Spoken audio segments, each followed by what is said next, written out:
ciclo que tiene que ver con hacer un ida y vuelta entre las revistas literarias de ayer y de hoy, porque consideramos que las revistas literarias han cumplido y siguen cumpliendo ahora ya desde una posición online, digamos, ¿no? En general, salvo pocas que se siguen imprimiendo, una función muy importante, ¿no? Para los escritores, para el público, porque son justamente espacios que cubren lugares vacíos.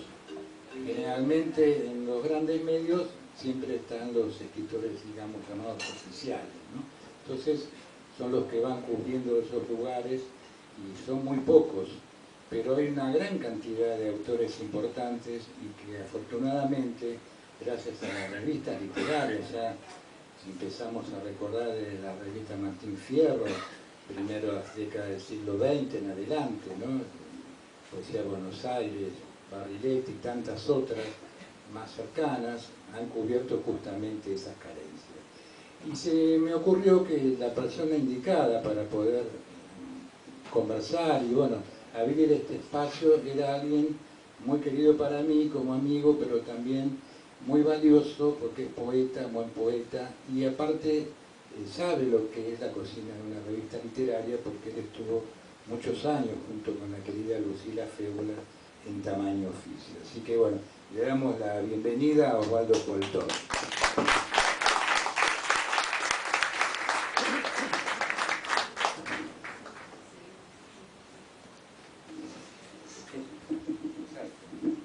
Bueno, Osvaldo, no, este mejor que se escucha mucho.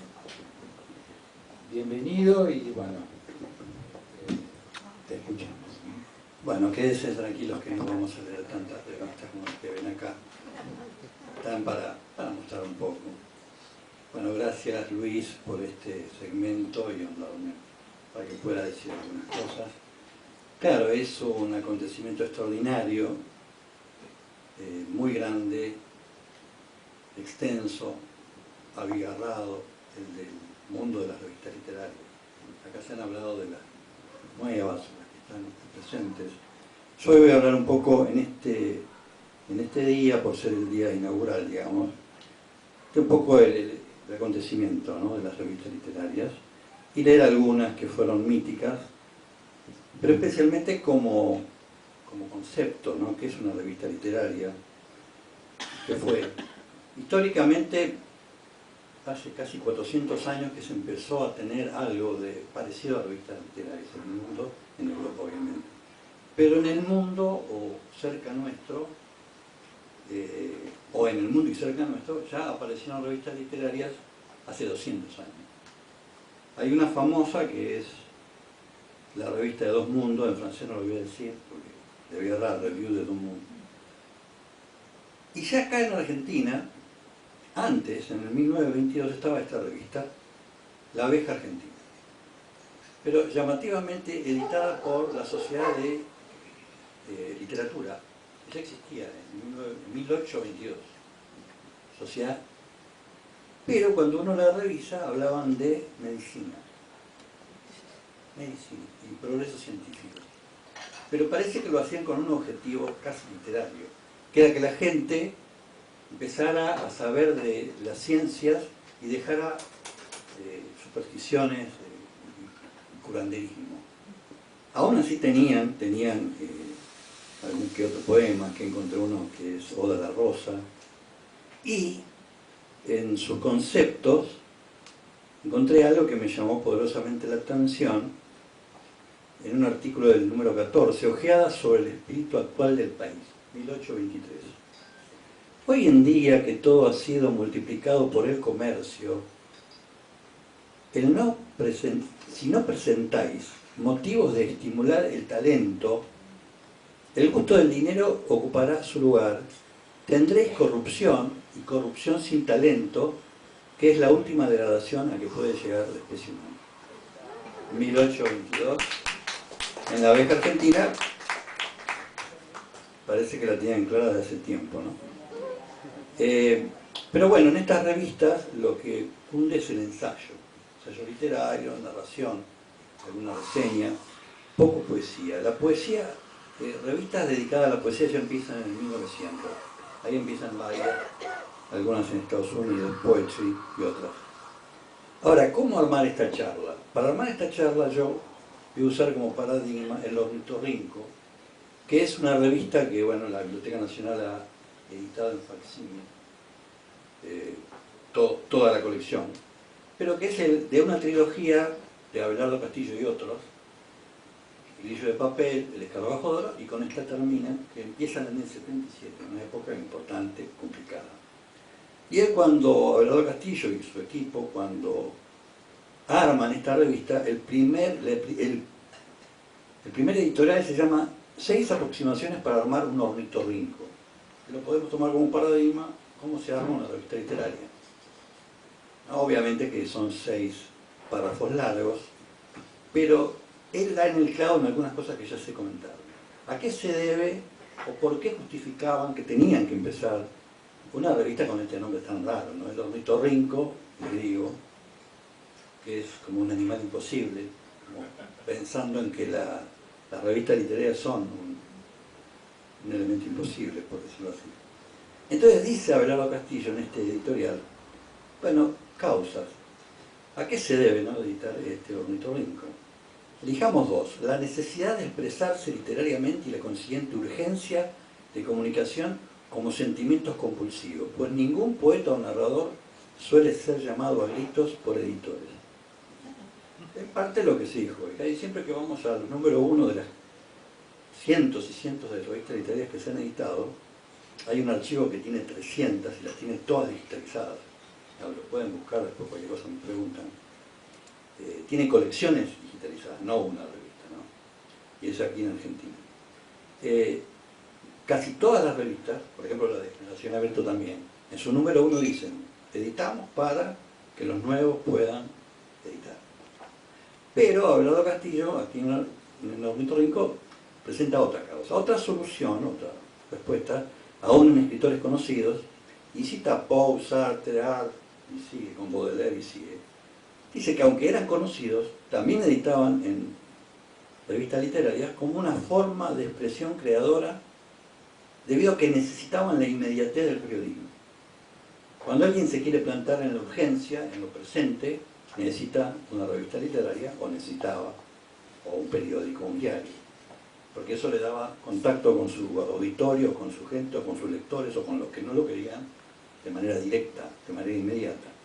Por eso que a veces en los periódicos, ahora hay menos, pero porque si hay pocos, vemos a grandes escritores hacer sus diferentes exposiciones. Ahora, vamos a ver un poquito por qué se llamaba el ornitorrinco, o mejor dicho, vamos a saber qué es un ornitorrinco. Un ornitorrinco es un animal, como dice aquí, imposible, porque es un mamífero ovíparo. No es ni anfibio ni terrestre. Tiene un pico que va tocando y con eso se va manejando a ver dónde está ubicado. Tiene los ojos mirando para arriba y al costado.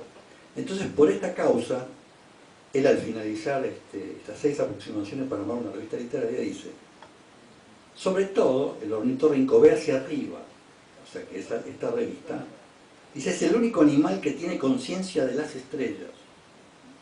Además, posee el pelaje más duro que se conoce. Dios, según la espléndida blasfemia de Lutero, se comporta a veces como un loco. Cuando hizo el ornitorrinco, creo estaba en uno de sus mejores días. Me olvidaba, año 1977. El ornitorrinco tiene 2 enemigos, los gusanos y las ratas. Muy bien. Vamos a continuar con un tema. Borges decía, y creo que es genuino citarlo en este aspecto, que cuando uno narra historia de la literatura, más bien que empezar a nombrar datos de libros y de revistas de autores, escritores, datos, fechas, etcétera, etcétera, mejor ir a estudiar la historia del espíritu de la literatura. O sea, la historia de los enfoques, de las formas, los tonos, etcétera, etcétera. Y no tanto lo biográfico. Para los enfoques, claro, las revistas son hijas de sus épocas. Y hay épocas que en todo el mundo podemos dividir en épocas de reflexión, épocas de transformación, de revoluciones, épocas de reacción a la acción, como acá fue dictadura, y épocas como las que vinieron después del 90, épocas donde todo es arte, y bueno, después esto lo trataremos en algún momento. Entonces, una época de mucha reflexión acá fue en los 50 y hasta los 60, y ahí aparecen muchas revistas, pero una que voy a citar es Poesía de Buenos Aires, donde uno ahí ve el debate que hay entre los diferentes escritores. Acá se cita una entrevista de René Char, y hay varios artículos, hay muchos poemas también. Ustedes saben que Poesía de Buenos Aires está repleta de poetas y poemas. Pero acá René Menard, hablando del compromiso del escritor, del poeta, etc., dice: si hay una responsabilidad de los poetas, ella es la de comprender su sentido. No es esforzarse a escribir según ópticas que no sean de uno, y en los lenguajes de demagogia mental. Se trata menos que de servir al hombre, hacerlo. Acá vemos una manera de pensar el compromiso de los escritores, cómo se reflexionaba en los 50, en los 60. Esta es del otoño del 55. Pero 2 páginas antes hay una entrevista de René Char, bastante peliaguda, diría yo, por un tal Pierre Berger. Entonces le preguntan a René Char: ¿es verdad que se exige demasiado de los poetas? Entonces René Char le dice: si existe una poesía, si ella es un polo de atracción, si es alimenticia, ¿qué necesidad hay de hablar de ella? Entonces este hombre, Berger, le sigue: inquietos, los hombres tienen necesidad de definición, como si pensaran que las mejores definiciones son el propio origen.